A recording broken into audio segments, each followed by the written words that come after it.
আমার বিয়ে ৬ বছর রানিং চলতেছে এবং আমার একটি ফুটফুটে ৩ বছরের বাচ্চাও আছে। আমার বিবাহিত এই ৬ বছরের সম্পর্ক খুব মধুরই ছিল। এক বিন্দু পরিমাণ কষ্টের কোনো ছায়া ছিল না। আমার হাজবেন্ড একজন প্রবাসী। বিয়ের আগে আমার হাজবেন্ডের লাইফ অনেক উচ্ছৃঙ্খল ছিল। তার সাথে আমার রিলেশনের বিয়ের পর থেকে আমরা এতটা হ্যাপি কাপল ছিলাম, আশেপাশে সবাই দেখে আমাদের আফসোস করত আর বলতো বিয়ের আগে এই ছেলেটা কি ছিল, আর এখন বিয়ের পর তার লাইফ স্টাইল এত সুন্দর, এত পরিবর্তন। মাশাআল্লাহ।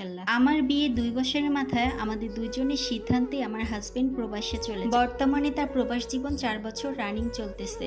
এই ৪ বছর সে আমার কাছে নেই। আমার মন যখনই খারাপ হতো তার জন্য সে আমাকে সারপ্রাইজ দেওয়ার জন্য বাংলাদেশে চলে আসতো না বলি। টাকা পয়সা, সোনা গয়না কোনো কিছুরই কমতি ছিল না আমার। সে যখনই সময় পেত আমার সাথে ঘন্টার পর ঘন্টা ফোনে কথা বলতো। আর ২৪ ঘন্টা সে কাজের ফাঁকে ফাঁকে আমাকে মেসেজ করতো। আমাদের সম্পর্কটা এতটাই মধুর ছিল, আমি আমার লাইফে কখনো এমন সুন্দর সম্পর্ক কারো দেখিনি। আমার ছোট বোন, আত্মীয় স্বজন, মা বাবা সবাই অনেক খুশি ছিল, আমাদের সম্মান করতো সবাই আমাদের এই ভালোবাসাটাই দেখে। কিন্তু হায় আফসোস, ১২ই জানুয়ারি ২০২৫ আমার জীবনে নতুন মোড় দেখা দিল।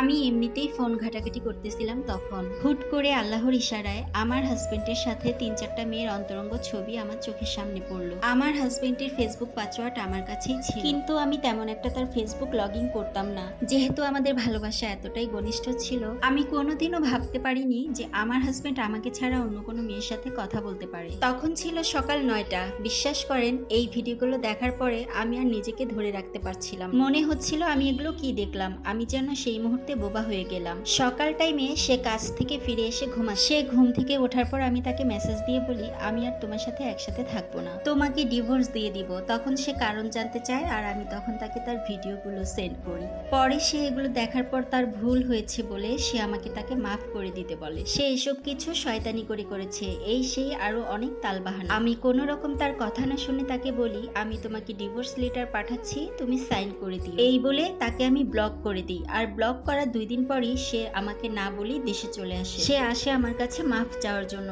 তারে আমার চোখের সামনে দেখার পরে আমি কোনোভাবেই তাকে মেনে নিতে পারি না। তারপর 999 কল দিয়ে বাসায় পুলিশ এনেছি ওকে বাসা থেকে বের করার জন্য, কিন্তু আমি পারি নাই। সে পুলিশের কাছে অনেক ভুল হয়েছে বলে মাপ চায়, অনেক কাকতি মিনতি করে আমার কাছে, এবং ৩ দিন পর চলে যাবে বলে পুলিশকে বলেছে। কোনো রাস্তা না পেয়ে মান সম্মানের কথা ভেবে ওকে আমি আমার বাসায় থাকতে দিলাম, কিন্তু ওরে আমার চোখের সামনে দেখে প্রতিটা মিনিট মৃত্যু যন্ত্রণা সহ্য করতে হয়েছিল আমার। ওর মুখের দিক তাকালেই দেখতাম আমার প্রিয় মানুষটা অন্য কোনো মেয়েকে আদর করতেছে।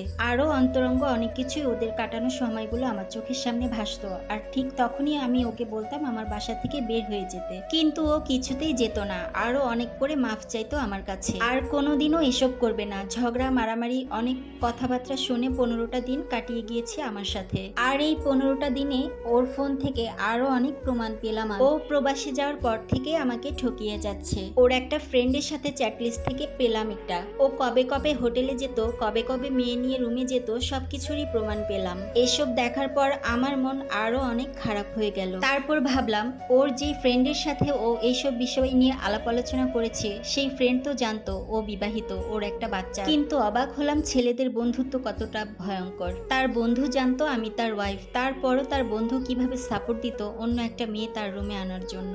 ওকে আমার লাইফ থেকে সরাতে অনেক চেষ্টা করেছি, অনেক অত্যাচার করেছি, কিন্তু পারিনি।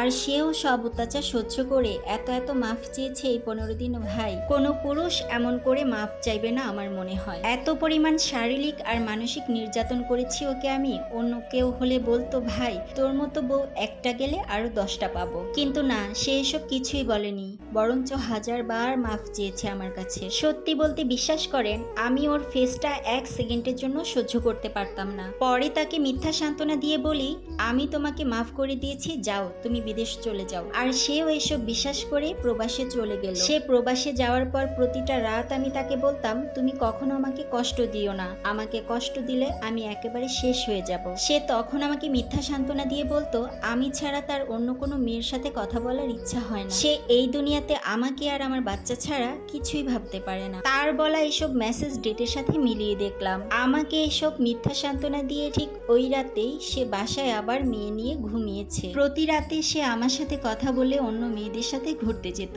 আবার মেয়েদেরকে রুমেও আনতো, তাও একটা না, হিসাব ছাড়া। আমার একটা বাচ্চা আছে, মানুষ বিশ্বাসই করে না আমার বয়স 18 থেকে 19 বছর। আল্লাহর রহমতে আল্লাহ তাআলা আমাকে এত সুন্দর করে বানিয়েছে। আর আমার হাজবেন্ড যেসব মেয়েদের সাথে কথা বলেছে আর সময় কাটিয়েছে, সবগুলো আমার হাজবেন্ডের বয়সের থেকে অনেক বড়, বস্তি মহিলা সবগুলো। এইসব মহিলাদের সাথেই নাকি রাতের পর রাত একই বিছানায় ঘুমিয়েছে, একই সাথে ঘুরেছে।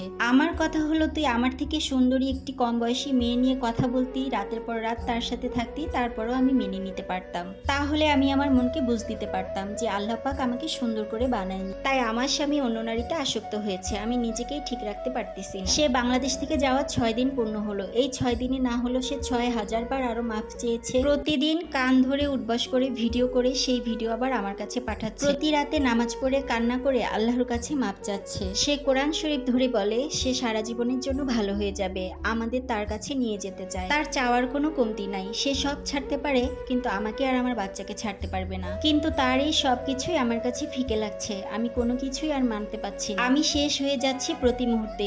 আমি চোখ বন্ধ করলেই তার অন্তরঙ্গ ছবিগুলো ভাসে আমার চোখের সামনে। আমি শুধু তাকে আমার করে চেয়েছিলাম, কিন্তু সে সেই জায়গাটা ধরে রাখতে পারলো না। আমার কি তার কাছে যাওয়া উচিত? আবারও কি তাকে একটা সুযোগ দেওয়া উচিত? আপনারাই বলুন। এত সময় যে স্টোরিটা শুনতে পেলেন, এটা একটা আপুর লাইফ থেকে না। সে সুন্দর করে তার স্টোরিটা আমাকে পাঠিয়েছে। এই স্টোরির সাথে আমার কোনো মিল নেই। আমি শুধুমাত্র আপনাদের থেকে পাওয়া সুন্দর সুন্দর স্টোরিগুলো প্রেজেন্ট করে থাকি। তো আজকের স্টোরিটা আপনাদের কাছে কেমন লেগেছে অবশ্যই সবাই কমেন্টে জানাবেন। আর ভালো লাগলে অবশ্যই লাইক কমেন্ট শেয়ার করে সবসময় আমার চ্যানেলের সাথেই থাকবেন। আজকের ভিডিও এই পর্যন্ত। সবাই অনেক বেশি ভালো থাকবেন। আল্লাহ হাফেজ।